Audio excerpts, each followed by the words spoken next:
Welcome to the first video lecture of the Mathematical Finance course. Here is an outline of the topics we are going to cover in the next 7 weeks. There is a separate, very small presentation that I've also uploaded to Canvas with some more information about how the course is going to be organized. There will be video lectures that will be uploaded to Canvas that you can look and play back at your own convenience. And each video lecture covers a little bit of theory that we're going to cover in the book. The book we are going to use is the book, The Concepts and Practice of Mathematical Finance by Mark Yoshi. So this is a new textbook.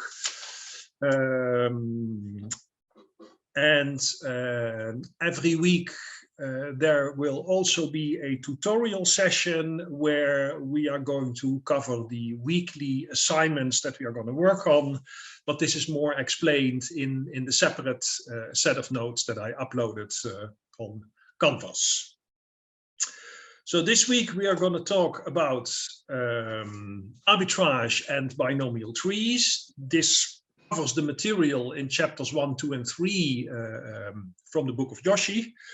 But I will be doing a bit of a forward look about all the other things that we are going to cover. So this lecture is also a bit of a sneak preview of the things we're going to work on during the 7 weeks to come. So let's start with a simple binomial tree. We want to value a derivative. And what is a derivative? A derivative is a certain financial contract that makes a payoff that depends on the value of an underlying value that is traded in the economy.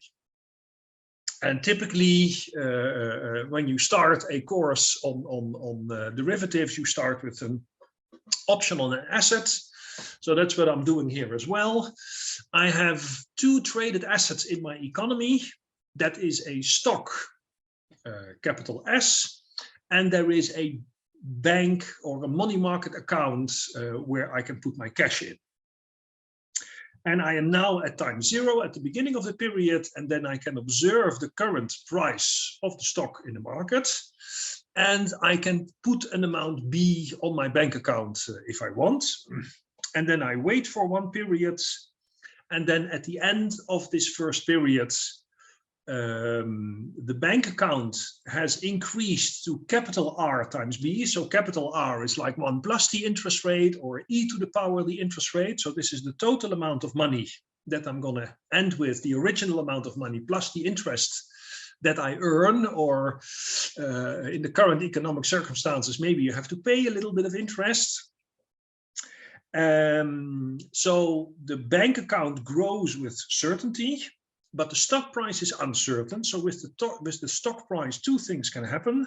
With the probability P, we can have a good outcome in the market. So the stock price then increases with the factor U times S.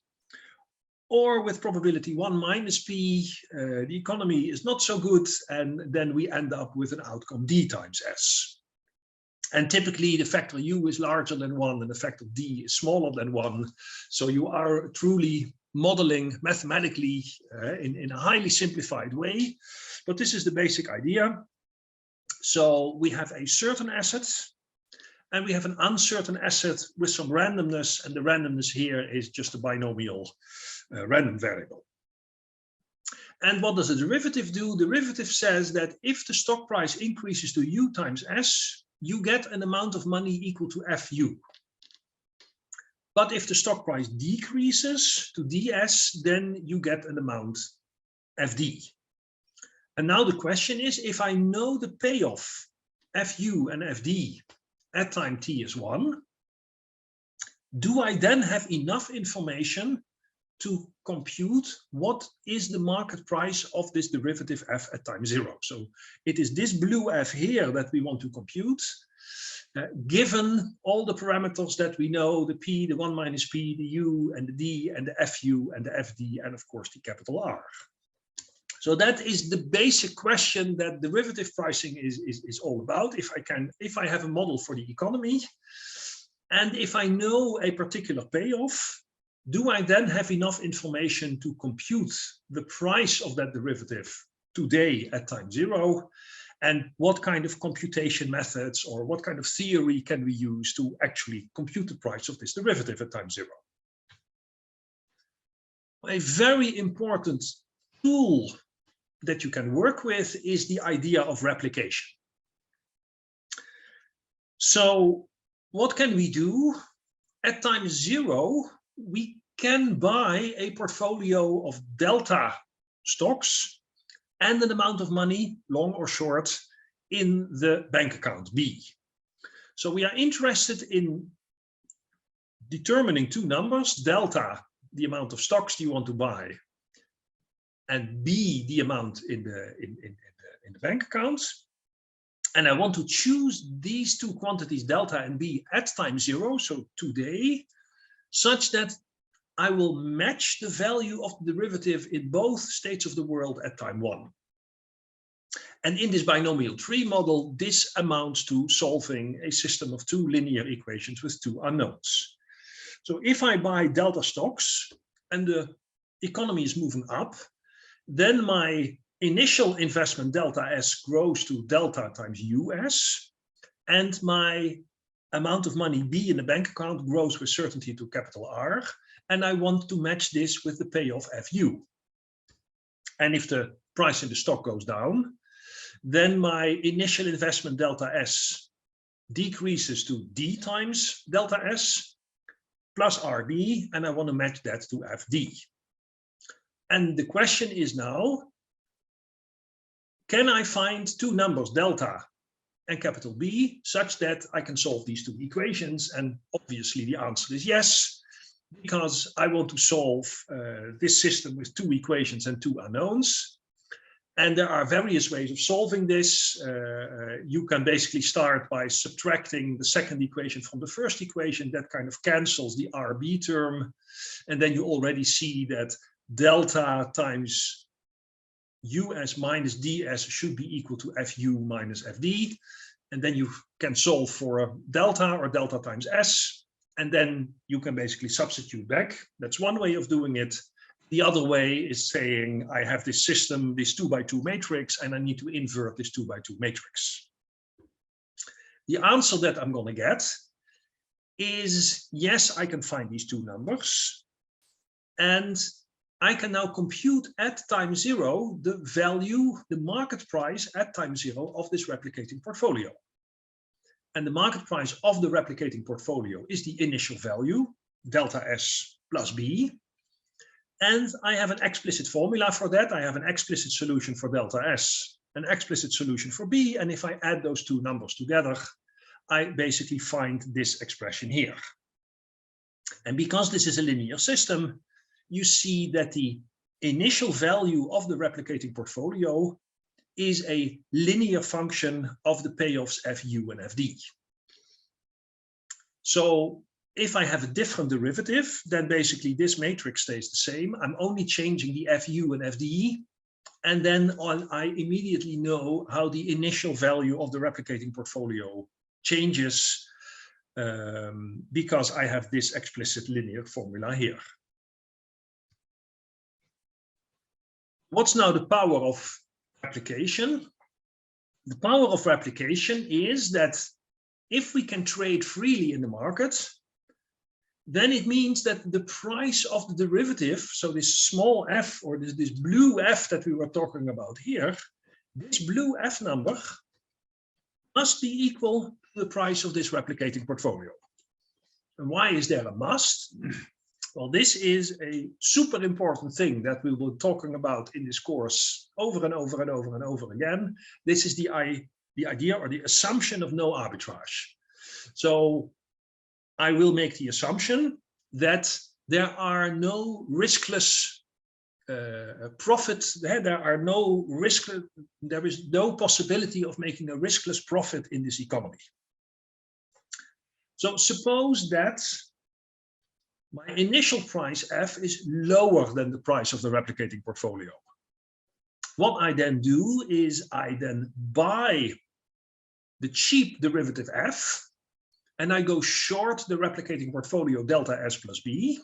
Then at time 0, I just make an amount of money, namely the positive difference between the cheap price that I buy and the delta S plus B that I earn by shorting that portfolio. And then if I go to time 1, I basically can exactly match the payoff of the derivative, and I've made a riskless profit at time 0. On the other hand, if F is more expensive than the replicating price, then I do the other thing. I basically short the derivative and go long the replicating portfolio. Again, I make a riskless profit at time 0. And at time 1, I have no risk because I can perfectly match the payoff in all states of the world. So if you can freely trade in the market, then it is reasonable to assume that there are no arbitrage opportunities. And then there's no arbitrage argument, because this kind of forces the price of the derivative to be exactly equal to the price of the replicating portfolio at time 0. And this is a super powerful argument that is, let's say, the basis for a very rich and deep mathematical theory. Now we're going to use that mathematical theory a lot, and we're going to use martingales and all kind of very fancy mathematical things. But it is really important to keep in mind that the no arbitrage assumption only works when I can actually do the trade in the market. If I cannot buy or sell freely in the market, then this idea of buying this and shorting that or the other way around basically doesn't work anymore. And then we can still use the mathematical tools of martingales and Girsano's theorem and all this stuff. But if the underlying market doesn't exist, or I cannot freely trade in the market, basically the whole building we have built on top of this sinks into the sand. So this is really important to keep in mind. And it's easy to forget it because we're going to use so much beautiful and complicated mathematics that you sometimes tend to forget that the super important assumption is that I can actually trade in the underlying assets, and that I can either buy or sell the underlying derivative and buy or sell the underlying shares and bonds. Well, this is the valuation formula for a derivative, and this replicating portfolio and replication idea is basically the 3 inventors of this theory, Fisher Black, Myron Scholes, and Bob Merton. They basically earned the Nobel Prize in economics for this basic idea for their Black and Scholes option pricing formula.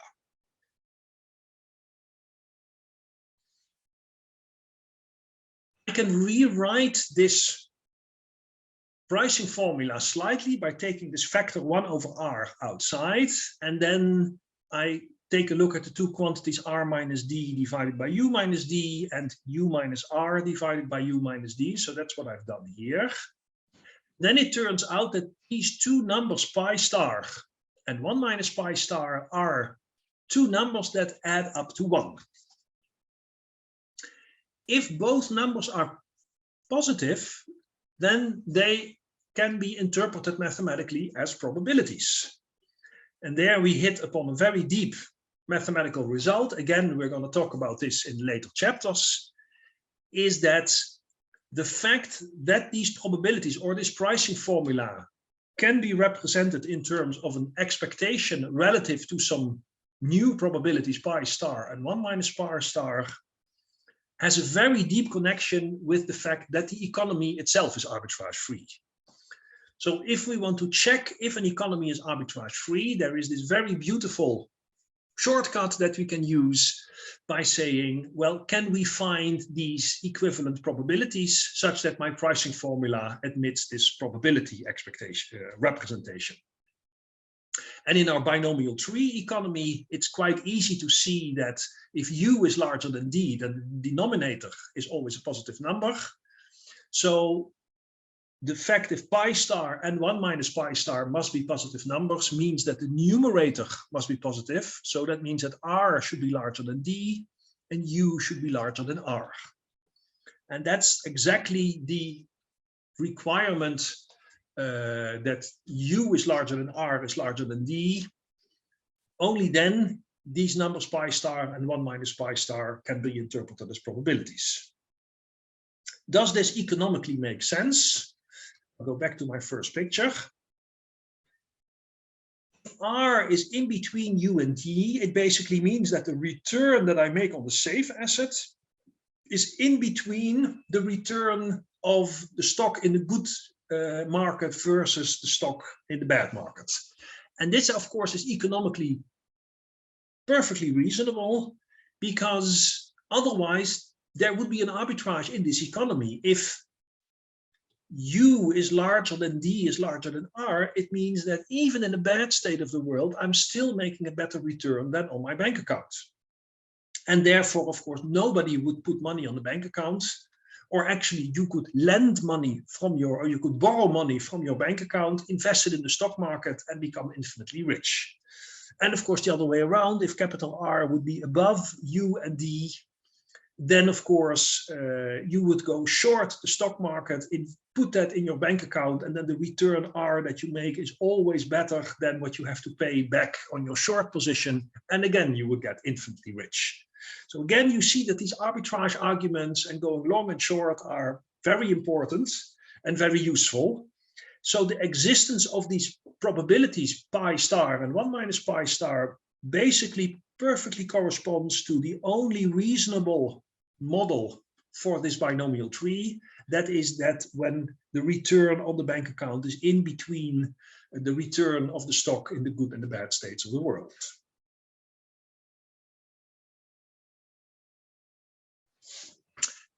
And because we are taking an expectation value, the name risk neutral valuation is most used for this type of no arbitrage valuation. Personally, I really don't like the name risk neutral valuation, but this is the standard name that's being given. Why do I not like the term risk neutral valuation? Because you hear people often say, oh, but you now assume that people are risk neutral. And this is absolutely not true. Hopefully you have seen that in the binomial tree derivation that I've just done, I made no assumption about risk neutrality or risk averseness or whatsoever. The only thing I did is I say I construct a replicating portfolio such that at the end of the period, I am exactly matching the payoff. And if I have exactly matched the payoff, and I make the assumption that you can trade freely in the market. And of course, if you can get infinitely rich, everybody wants to get infinitely rich. That is the only assumption that you need. That the pricing formula can be represented in terms of an expectation is kind of a very convenient mathematical shortcut to do the calculation. But the name risk neutral valuation does not in any way mean that you make the assumption that people are risk neutral. It is just that the mathematical clever representation of the price of the replicating portfolio happens to be computed in terms of an expectation of the payoff. So the value of the derivative is the cost of the replication, nothing more, nothing less. And what's also interesting to note is because we have basically matched the payoff in both states of the world, we don't care about the original probabilities P and 1 minus P. So the original probabilities P and 1 minus P play almost no role in the valuation formula. The only role that they have is that the probability P is not allowed to be either to 0 or to 1. Why is that? Well, again, if the probability is either 0 or 1, then it probability P is 1, then with certainty I am making a return U. That, of course, is much better than this return here. And then again, I have an arbitrage opportunity.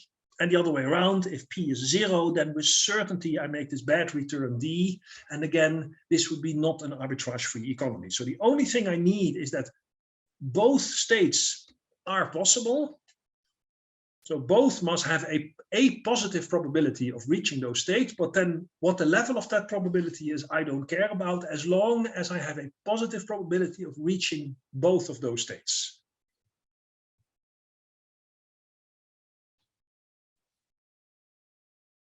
There is another way of looking at the pricing equation, because here it looks like you need to do discounting. The capital R was the return that I make on the bank account. So 1 over R is like the discount factor or the discount term. So people often say, well, risk neutral valuation is like taking the discounted expectation of the payoff. And actually there is a different way of looking at that payoff, and then we don't need this notion of discounting anymore. And the way that works is I can divide both sides by the value of the bank account.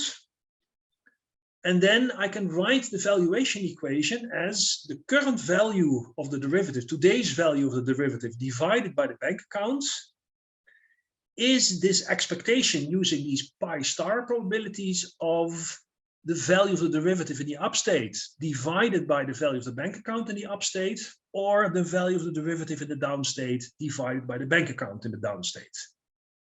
And then I get a much nicer representation.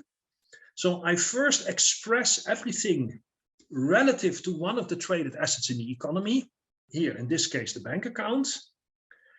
And then today's value relative to the bank account is equal to tomorrow's value, or the expectation of tomorrow's value relative to this bank account.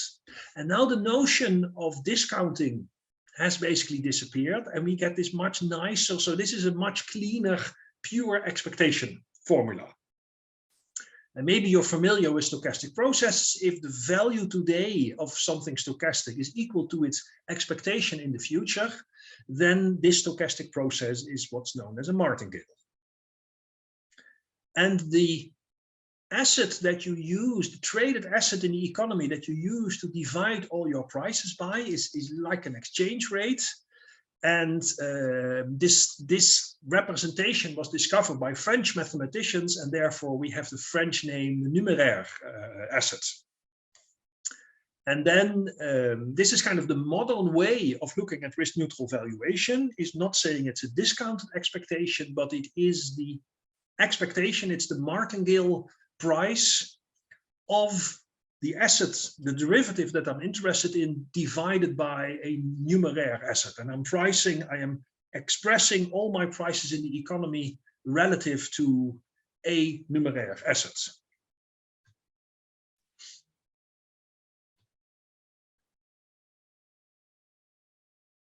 Now we have an additional degree of freedom, because I just said I can choose a asset, traded asset in the economy, to choose as my numeraire. Now, one choice is to choose the bank accounts, but the other traded asset in the economy is the stock price. So can we express the value of the derivative using the stock price as a numeraire? The answer is yes. So here we have the pricing equation. It's just the solution of this replicating portfolio.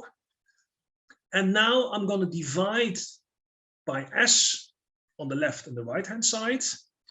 And then I'm going to say, I'm going to take the price of the derivative divided by U times S. So this is the relative price of the derivative relative to the stock price as numeraire in the upstate of the world.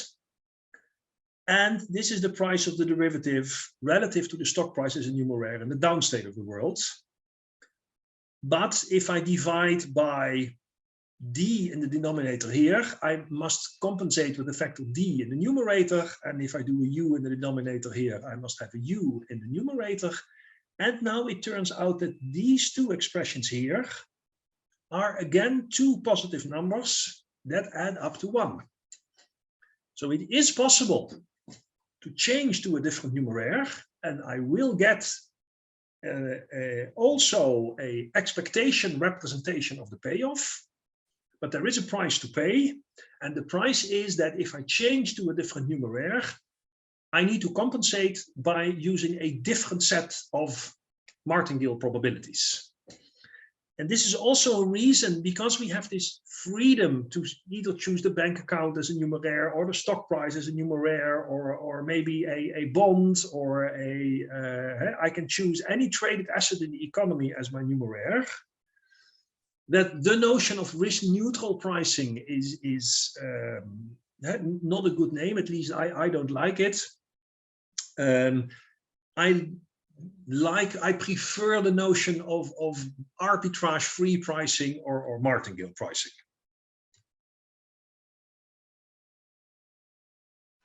So we have two different representations for the same price. I can either say, relative to the bond price, F divided by B at time 0 is the E star expectation of F divided by B at time 1. Or I have the alternative representation that F divided by S at time 0 is the E prime expectation of F divided by S at time 1. And since both prices must be the same, this basically gives me the key to understanding what the relationship is between the pi star probabilities when I use the bond as a numeraire, or the pi prime probabilities when I use the stock price as a numeraire.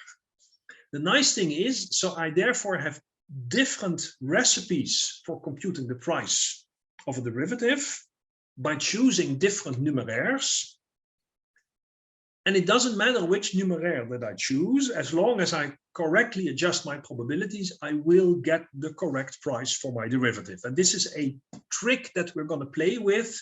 When the derivatives are getting more complicated, you can sometimes make a rather difficult calculation much easier by doing a clever change of numeraire for your calculation. And this will be especially true when we are going to talk about interest rate derivatives towards the end of the course. In this binomial tree example, you can explicitly take a look at the ratio of the probabilities. This is the likelihood ratio process that you may know from econometrics. And the likelihood ratio process, pi prime over pi star, is U over R, and U over R is the ratio of the returns that I make on my numeraire assets.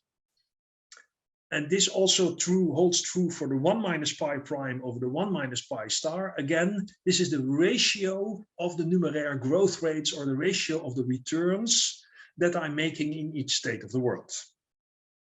Now, this whole theory holds that what are valid choices of numeraire? They must be a traded asset in the economy, and they must have a strict positive price in every state of the world. Well, the strict positive price is you don't want to divide by 0. And the traded asset is a bit more subtle one, but there you see kind of a remnant of the fact that we are constructing replicating portfolios. So when I am constructing a replicating portfolio, I am using only assets that are traded in the economy. And therefore, to remain in this space of assets that are trading, I can only choose a numeraire that is traded in the economy.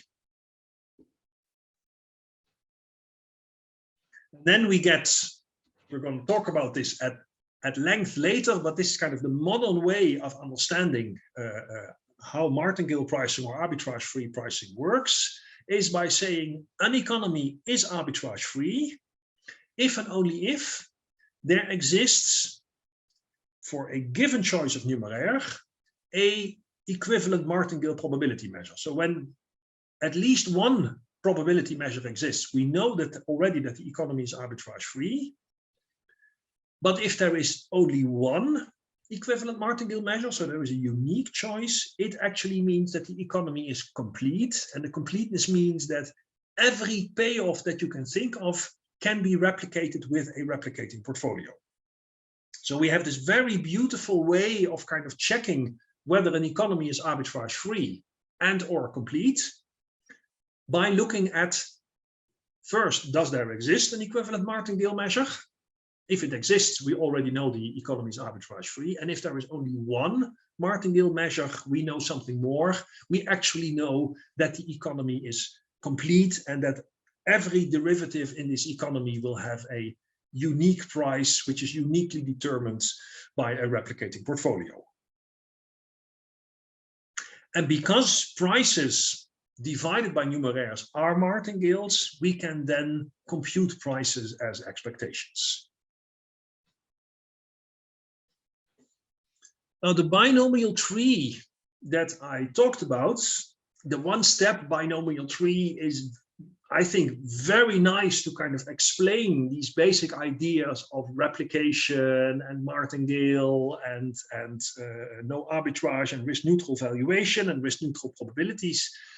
But it's a bit of a silly model for the economy. It's totally unrealistic. So how do we make this model more realistic? Is basically by gluing more single-step trees behind each other. And then we get a so-called binomial tree model. And how do we kind of match the binomial tree to a reasonable value? Is to say, if I am building a binomial tree with time steps of length delta t, then I need to set three key parameters: the interest rate that I'm earning on the bank account over this time step delta t, and what the U and the D growth factors are for the stock over that same time interval.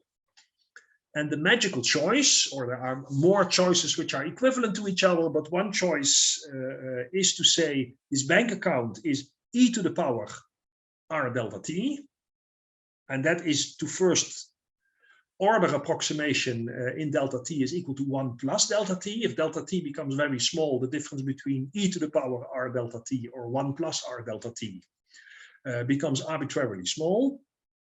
And then the magical choice for the U and the D factor is to choose this growth factor R times e to the power plus sigma square root delta t and R times e to the power minus sigma square root delta t.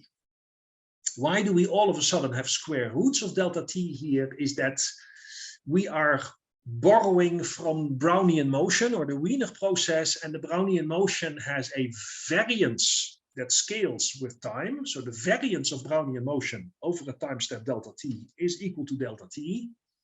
But the standard deviation, if I want to match a binomial tree that has the same standard deviation over a small time step, then I need to scale with the square root of the variance. So I get this scaling with sigma square plus sigma square root delta t or minus sigma square root delta t.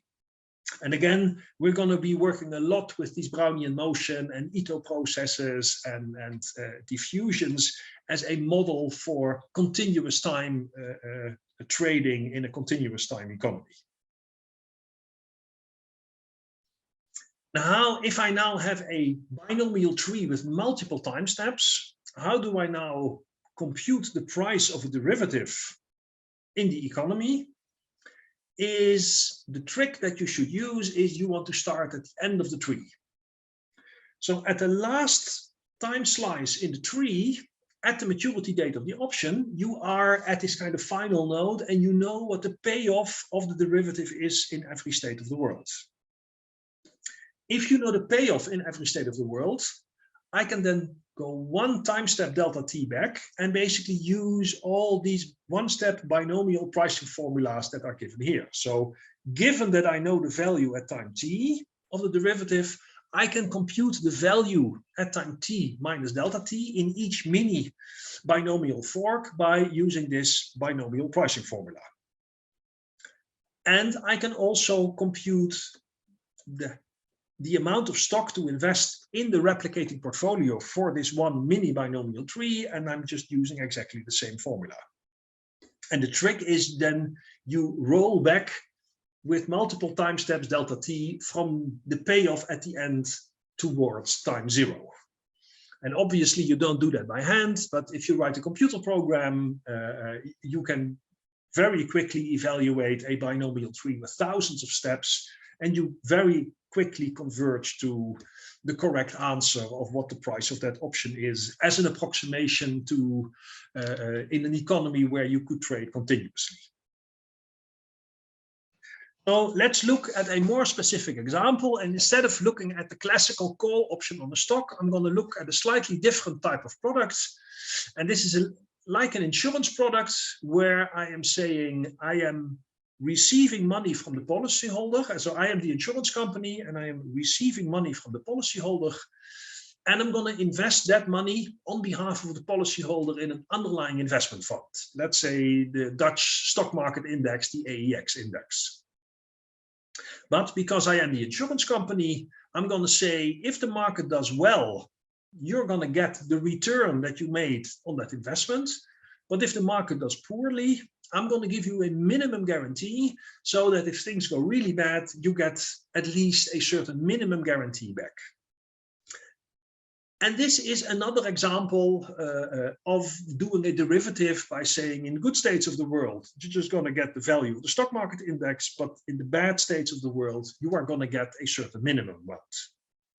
Here in this example, I'm going to look at a 2-year insurance product, and I'm going to use 4 time steps. Well, 4 time steps is really not realistic, and you shouldn't be working with that, but this is kind of fits on my PowerPoint slide. And also, I'm just going to show you the idea of doing these multiple iterations in this binomial tree. So a 2-year time period with 4 time steps lead to a delta t time step of 1/2. And if I assume that the volatility of the stock market is 15% and the interest rate is 5%, it's a bit high in the current economy, then I can compute my factors capital R, U, and D using the formulas on the previous slide. And my risk neutral probability, or my binomial risk neutral probability, is R minus D divided by U minus D. And if I substitute all these numbers, I'm going to get something like 0.4735, which is a little bit a probability of going, a risk neutral probability of going up of a little bit less than 1/2, and therefore the probability of going down is a little bit larger than 1/2. And the guarantee amount that I'm going to give to my policyholder is this amount of 108.24, which is like the compounded amount of money growing at a 4% interest rate over the 2-year periods. So how do I compute the value of my derivative at time 0? Is to say I first go towards the end of the tree. And if I build a binomial tree, then I start at time 0. So all the white values are basically my stock price, this capital S, or this underlying fund value. So I start with 100. This is the amount of money that I receive from my policyholder. And then I'm going to follow the stock market by each time that I go up, I multiply with the factor of U. So this is this 1.1397, which I'm seeing here. Or when I go down, I multiply with 0.9218. And then each time I go up or I go down, I multiply with this U minus D value. So at the end of this tree, I went up U squared, U to the 3rd, U to the 4th. And here is up, up, up, down. So this is U to the 3rd times D. And this bottom number here is 100 times D to the 4th. So all these white numbers are the fund value in the market in each state of the world at time 2 in this 4-step binomial tree. And now I'm going to compute these blue numbers here, and this is the actual payoff of the unit-linked insurance contract that I, as an insurance company, I'm going to pay out to my policyholder. So what do I do with the unit-linked is say in all the good states of the world, you're going to get the value of the fund, which is what you see here. So if it's 168, you're going to get 168. If it's 136, you're going to get 136. If it's 110, you're going to get 110. But then in the bottom 2 states of the world, if here the fund value is equal to 89, but now I, as an insurance company, am going to say, well, I'm going to give you the minimum guarantee of 108. And in this very bottom state of the world, I'm also going to give you the minimum guarantee of 108. So now these blue numbers are my F payoff derivative values, 168, 136, 110, 108, 108. And now I'm going to start computing the price of my derivative. So the way that I do that is I'm going to look at this binomial fork here. So these three blue numbers. And I'm going to apply my binomial valuation formula over here. And if I use that binomial valuation formula, so I take 1 over capital R. So that's this 0.9756. And I multiply that with the risk neutral probability of 0.47 times this number, plus 1 minus 0.47 times that number, times this discount factor. And that gives me 14803. Why is this number exactly the same as the white number above? Well, I'm getting in two states of the world exactly the same as a stock. So how do I replicate a stock?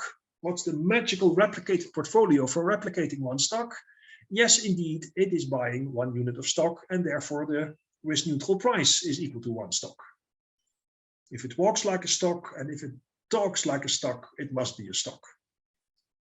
Now we move to the very bottom part of the tree. Here I'm making a payoff of 108.24, and this looks very much like a bond. So how do I replicate 108.24? 108.24 is by investing everything in the bank account. So I put 0 in the stock and everything in the bank account. And what's the amount of money I need to put in the bank account? Well, that's the discounted value of 108.24, and that's this number here. So the only interesting number where something interesting is happening is this payoff here. So I have 110 in the good state of the world and 108 in the bad state of the world, and my replicated value is 106.59. And I'm investing only a small fraction in the stock. Why am I investing only a small fraction in the stock? Well, the delta hedge, if you remember, is the difference between the payoff in the upstate and the payoff in the downstate. And these two numbers are very close to each other. There's kind of a difference of €2 between them. So if I need to replicate a small amount of €2, I only need to invest a very small fraction in the stock markets. And another way of looking at this is by saying, well, if I get 108 and 110, this is in both states of the world 108, and then in this state of the world I get just a very tiny bit extra on top of the 108, and this very tiny bit extra is you can replicate by investing 0.10 units in the stock market. So now we are done, because now we have these 4 blue numbers here, 148, 119, 106, 159. So now I know the value of my derivative in each state of the world 1.5 at time 1.5, and I now can continue my binomial tree calculation, computing this number, this number, this number, all the way coming back. And here we see a price of 107.26. So that means that for the 100 euros that I get from my policyholder, the market value of that 100 euros is 107.26. So I'm making a loss as an insurance company of 7.26. What is causing that loss? It's not so magical. I have given away for free a minimum guarantee of 108. And this minimum guarantee is valuable for the policyholder, because without the guarantee, here the payoff would be 89 and here the payoff would be 72. But in both these bottom states of the world, the policyholder is getting 108.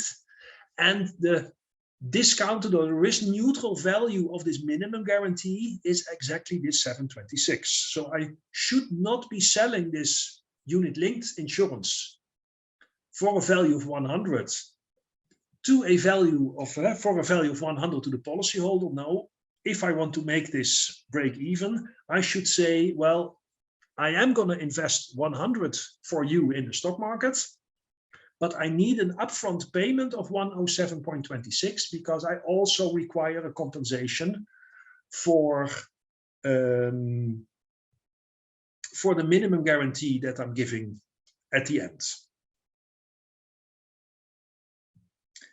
And then as an insurance company, I can follow the following replicating portfolio strategy by initially investing 0.58 And then I can follow all these yellow and red numbers. And you see that if the stock market is going up, it becomes more likely that I'm going to need to pay out the full fund value. So I'm gradually increasing my hedge up to 100% invested in the stock. Whereas if the stock market is going down, then it becomes more and more and more likely that I need to pay this guarantee. And therefore, I'm unwinding my position to a position of 0. Now, if you look at this trading strategy, this looks like a very dumb trading strategy, because every time the stock market goes up, I need to buy more stuff of the more expensive stock. And every time the stock market goes down, I am selling some of the stock at a loss. So I'm buying more of the expensive stuff if the stock market goes up. And every time the stock market goes down, I am selling some of the stuff that I've just lost money on. So each trading step will cost me money. What's the accumulated losses that I will incur by following this dumb trading strategy? It's exactly the 7.26. And of course, this is not a dumb trading strategy. I need to follow this loss-making trading strategies because in the good states of the world, I want to replicate something that looks like a stock. But in the bad states of the world, I want to replicate something that looks like a bond. And giving away a guarantee in bad states of the world is something that is valuable because it is expensive to replicate. So here we see that the replication and the pricing and the trading strategy you need to follow to replicate this payoff basically all come together and give the same answer. So the market value of the unit linked is 107.26. And the extra 726 is the market value of the guarantee. If I replicate this payoff by delta hedging, or I can physically go to the market or to a bank and buy this put option back. And if the world is perfectly fair and there are no transaction costs, then buying the put option with a bank would also cost me 726. What is a really bad strategy is to say, oh, I have gotten the 726 extra. Let's put this 726 in a buffer. Well, if I put 726 in a buffer, and if things go really bad, then the 726 is really not going to help me because I need to cover a gap of almost of 36 units, 36 euros in this state of the world. So for the 726, just putting it in a buffer is really not a good idea, because in the bad states of the world, I have like 5 times too little money to cover this gap. So I need to follow this active replicating trading strategy to match the payoff of this derivative.